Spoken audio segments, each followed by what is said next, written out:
पाताल से ढूंढ कर उसको ढूंढ लेंगे और हमारे कार्यकर्ता को जिन ने हत्या करी है उसको कानून के दायरे में ले जाएंगे, जेल में पहुंचाएंगे। ऐसे बचेंगे नहीं। वो कैसे ले जाएंगे अगर वो आपकी अपनी पार्टी की सदस्यता ले चुका होगा? जिस तरीके से भर्ती अभियान चल रहा है आपके यहाँ, तो लोग कह रहे हैं कि भगवा टीएमसी बन रही है बंगाल में दूसरी। ऐसा है रोहित भाई, आपके लिए ऐसे सवाल पूछना बहुत सरल है। मेरी पार्टी की 3 स्तर पर स्क्रीनिंग कमेटी है, मंडल स्तर पर है, जिला स्तर पर है और प्रदेश स्तर पर है। ये तीनों स्क्रीनिंग कमेटी जिसका नाम अप्रूव करती है उसको राष्ट्रीय अध्यक्ष जी अप्रूव करते हैं। ऐसा इतना सरल नहीं है। तुम मांग लो सदस्यता, देखो। मैं टीएमसी से नहीं हूं ना अभी। नहीं, मैं टीएमसी से रहता तो मैं भी कोशिश कर लेता शायद, लेकिन टीएमसी से नहीं हूं। मेरा सवाल यह है सर, जिसको आपने अपनी सदस्यता प्रक्रिया बता के मुझे लगता है थोड़ा सा टाल दिया, कि क्या आपकी पार्टी के भीतर आपके अपने कार्यकर्ताओं में इस बात को लेकर कोई आपत्ति, कोई नाराजगी, कोई विरोध नहीं होता कि आप दूसरी पार्टी जिसके खिलाफ हम खड़े हुए हैं उन्हीं के लोगों को लिए जा रहे हैं? नहीं, स्वाभाविक रूप से सुख बुगाहट होती है, मगर मेरी पार्टी डिसिप्लिन पार्टी, हम खुले मन से चर्चा करते हैं। जब कहेंगे इनफ हो गया, इनको सदस्यता देनी है, तब कोई बोलेगा नहीं, सब निर्णय को स्वीकार करते हैं। लेकिन जिनके ऊपर भ्रष्टाचार के आरोप होते हैं वो भी आपके यहाँ के साफ हो जाते हैं?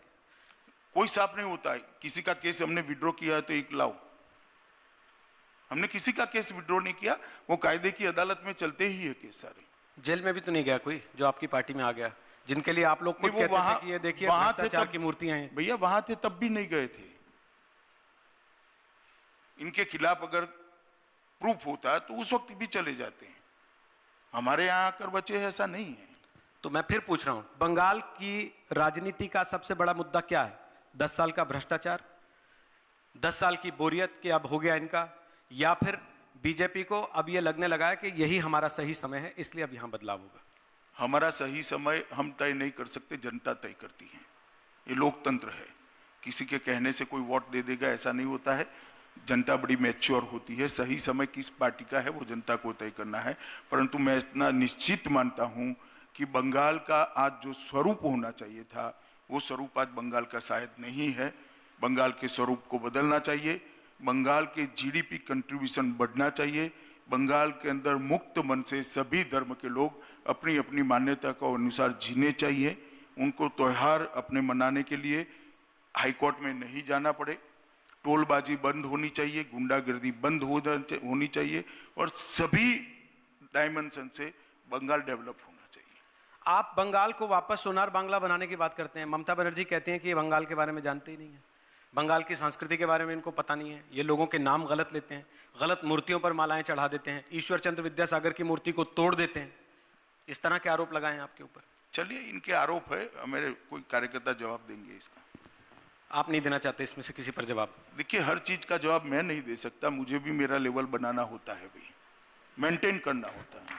लेकिन एक जवाब आपने देश की संसद में दिया जिसमें आपके ऊपर यह आरोप लगाया गया कि आप गुरुदेव की कुर्सी पर जाकर बैठ गए थे। इसके पहले ममता दीदी ने यहां लगाया था, मैंने कोई जवाब नहीं दिया था। संसद ऐसी प्रक्रिया है, देश की सबसे बड़ी लोकतांत्रिक पंचायत है, इसका रिकॉर्ड क्लियर रहना चाहिए। इसके रिकॉर्ड पर झूठ आरोप नहीं रहने चाहिए, इसलिए मैंने रिकॉर्ड क्लियर किया है। इसके बाद में ना मैं इसको प्रिविलेज में ले गया हूं, न कहीं नहीं ले गए। बोल गए भाई, हमने रिकॉर्ड क्लियर कर दिया। इसके पहले ये आरोप ममता बनर्जी ने लगाया, उनका सुनकर ही वो सीधे अंदर बोल पड़े। तो ममता जी को हमने कोई जवाब नहीं दिया था, ऐसा नहीं हुआ है, क्योंकि उनको लोग अब मानते नहीं है।